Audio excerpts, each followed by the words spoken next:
Welcome to the Yes to Life show. My name is Samuel and today we talk about the main challenges of going vegan.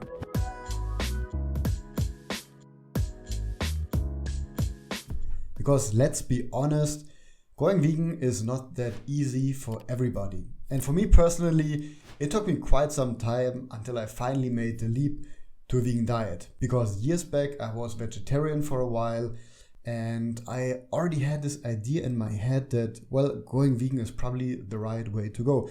But it seemed to me that there was pretty much nothing left to eat. I thought I can only eat chickpeas, carrots, salads, and that's it. And back then I was very much worried about my protein, which is one of the topics that we will also cover today. And it took me another 2 to 3 years until I finally decided, well, why don't I just try it myself? And then I realized it wasn't that difficult. And that's why today we will look at the 5 main challenges of going vegan and how you can overcome them easily.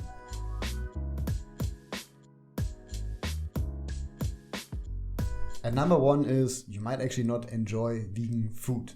And you're not alone in that. There's a lot of people, when they hear about vegan food, they think it tastes boring and bland and it's nothing like regular food.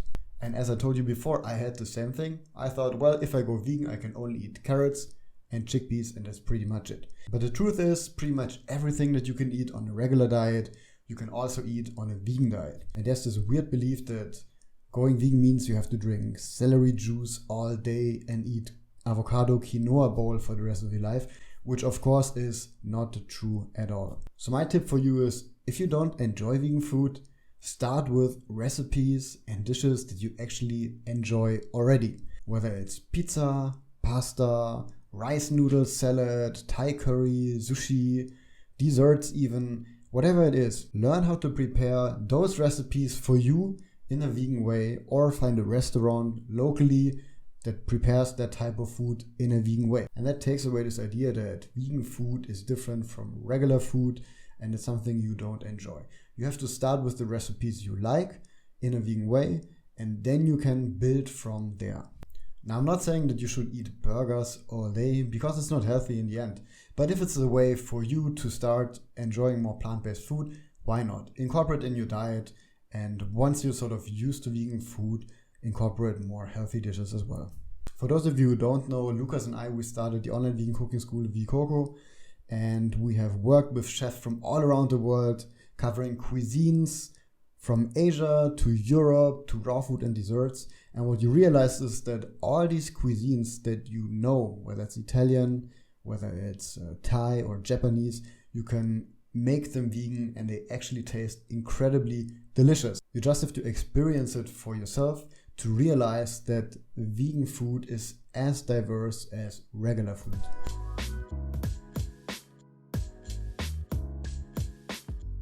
Another challenge is that you might be worried about getting all your nutrients. As I told you earlier, for me it was also a big concern. I was worried about protein, and as soon as you tell someone that you eat vegan or that you want to eat vegan, suddenly everybody is an expert in nutrition and they tell you all of the things that you're lacking on a vegan diet. So you will hear things like you won't get enough protein, plant protein is not high quality, you won't get enough iron and all the other minerals, you won't get enough vitamins, and so on. The good news is it's not true, and you can get almost all of your nutrients on a vegan diet. There are fantastic plant-based protein sources such as lentils, chickpeas, tofu, etc. And we made a video about it. I will link it up here. One thing you have to take care of is your vitamin B12, but that's not an issue. You can get a vitamin B12 supplement anywhere, very cheap, and it's pretty much the only thing you really have to supplement. Another optional supplement could be vitamin D, in case you live in a cold country such as Germany, where you have long winters, where the sun isn't shining as much throughout the year. Then a vitamin D supplement also can make sense. And lastly, you can also think about supplementing omega-3 fatty acids. Yes, there are plant-based sources such as chia seeds and flax seeds, but as there are 3 different types of omega-3 fatty acids and plant-based sources only have one type called ALA, and ALA needs to be converted to the other 2 called DHA and EPA. And the conversion isn't optimal, so only 1 to 10% of ALA is converted to DHA and EPA. So that means you either have to eat chia seeds, flax seeds, and these vegan omega-3 sources quite often on a regular basis, or simply get an omega-3 supplement based on algae, and that way you get all of your omega-3 as well. Apart from that, plants are packed with vitamins, minerals, and antioxidants, so incorporating more high-quality plant foods in your diet is definitely good for your health.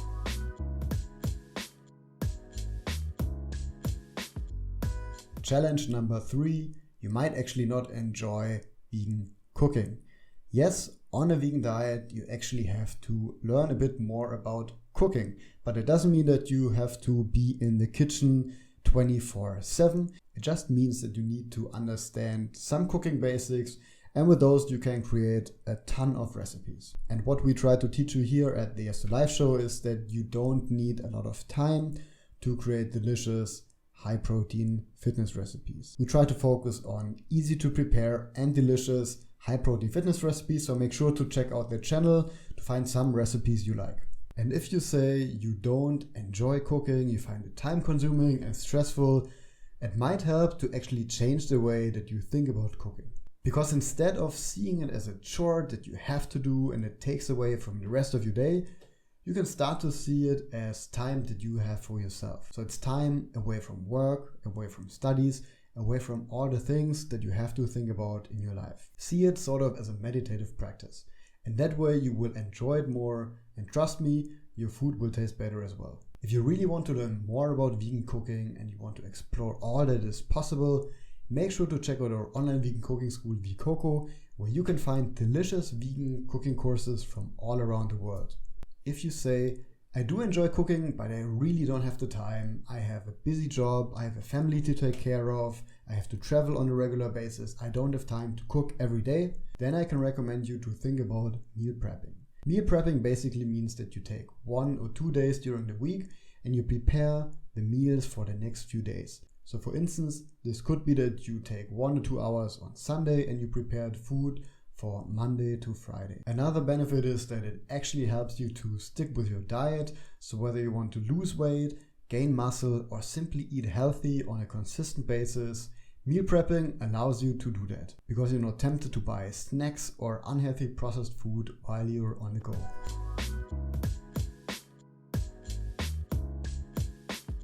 Challenge number 4 is traveling on a vegan diet. Right now, Lucas and I live in Berlin, which is probably one of the most vegan-friendly places in the world.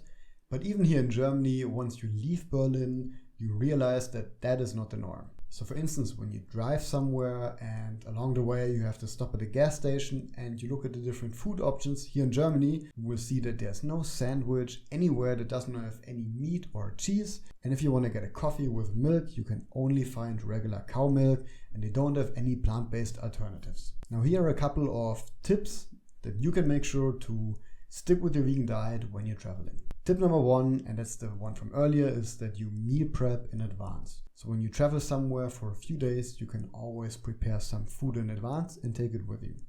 Or at least you could plan the food for your travel, whether that's in the car or in the train, so you don't have to buy any non-vegan options while you're traveling. Now, if you didn't bring any food and you get really hungry and you're at a gas station or at an airport, one thing you can always eat is a bag of nuts. Because nuts are available pretty much anywhere in the world at any sort of shop or gas station or supermarket, and they are almost all the time vegan. So one of our go-to travel options when we don't find anything else is always a bag of nuts.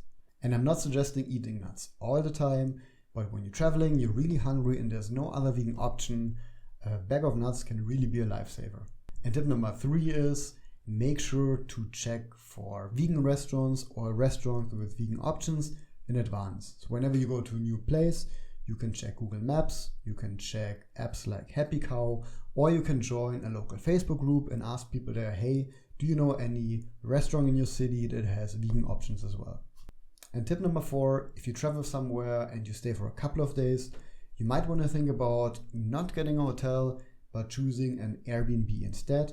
Because most Airbnbs come with a kitchen and that way you can prepare the food yourself.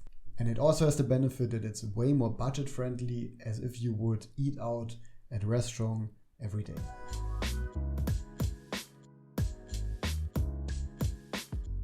Challenge number 5, and that's a huge one, is you don't have a supportive environment. We all are products of our environment. So that basically means our friends, our family, and the people we spend most of the time with. And if they're supportive and they encourage you, it's no problem to go vegan or to make any other positive lifestyle change. But if they're unsupportive and they're criticizing you all of the time and they make fun of you, then it can actually be quite hard. Now, how do you deal with an unsupportive environment? Here are my tips. Number 1, get your facts right. As I said earlier, once you go vegan and you tell people about it, suddenly everybody becomes an expert on nutrition. Of course, that's not the case, but everybody says statements about proteins and vitamins and so on without actually knowing the facts. So when you learn the facts and you can tell them, well, that's actually not true, here is how it really is, then you can make sure that their statements won't discourage you and you actually will feel more confident. So learning about nutrition and about the facts behind food is always a good idea. And number 2 is learn how to cook. Because when you cook well and your food tastes delicious, it doesn't matter whether it's vegan or not. So anytime someone tries your cake or your pasta, pizza, whatever you prepared, and they love it and they ask you how you made it, you tell them, well, there was no animal product inside, no milk, no eggs, no cheese, no butter. And that way you will show them that vegan food is actually very delicious and they will probably ask you to bring some more food next time again. We actually had this many times when we had friends or family that are not vegan and we cooked something and they always said, wow, it tastes so great, I didn't know that vegan food can be that delicious. If I would eat this every day, I would have no problem with going vegan. Tip number 3 is look for supportive communities elsewhere. And that doesn't mean that you have to get rid of your friends or you have to quit the contact to your family, not at all. It just means that on top of the time that you spend with your family and your friends, you also look for communities somewhere else. So for instance, this could be Facebook groups, Reddit groups, pretty much anywhere where people come together online and share their experience with the vegan diet, with cooking, with nutrition. So even if nobody in your regular day-to-day environment is supportive or understands why you go vegan, you do have people online that can support you, that can encourage you, and that you can ask questions to whenever you have some. And tip number 4 is be a role model. Lead by example.